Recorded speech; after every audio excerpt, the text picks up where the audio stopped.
Moving along with our customer set of carburetors, everything has been Cerakoted, came out really nice, really smooth.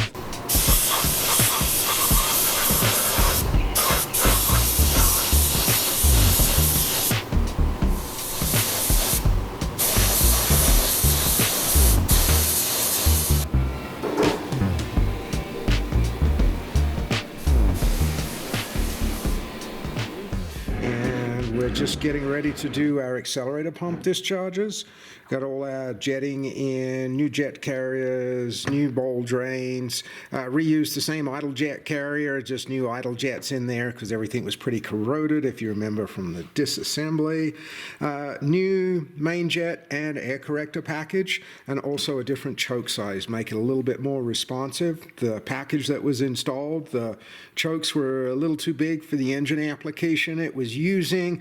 The jet package was all over the place, really big main jet, really big air corrector, which didn't help it, and really big chokes, so some changes there.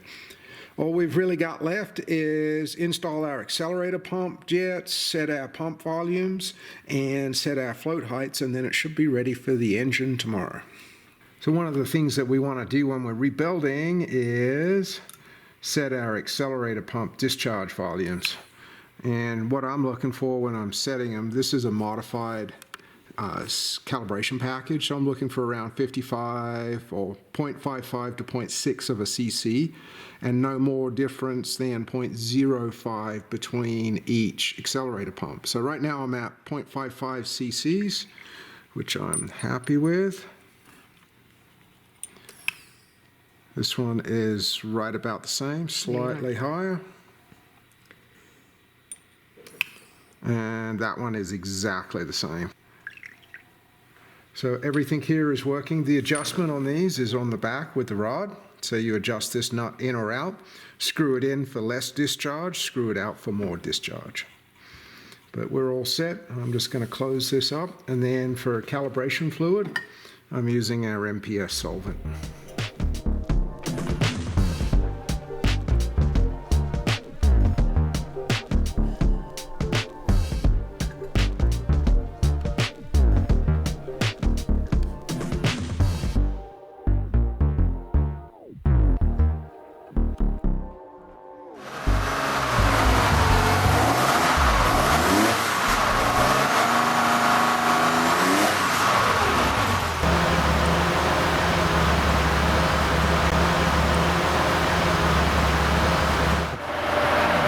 So the last thing we want to do is go over and make sure everything works on our test engine.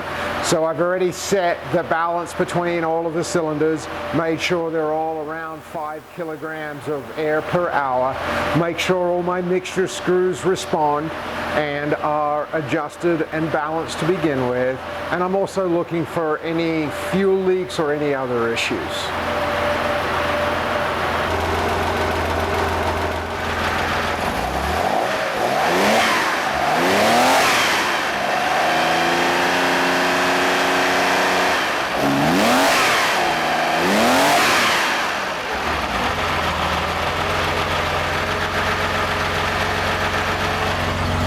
Wraps it up for this set of carburetors. All we got to do now is pull them off, drain them. When we run, we do have a little bit of two-stroke oil as well as stabilizer in our fuel. So any fuel that's left in it, once it gets to the owner, should not be a problem. But we're going to drain them, clean them off one last time, make sure everything is set, box them up, send them back to their owner.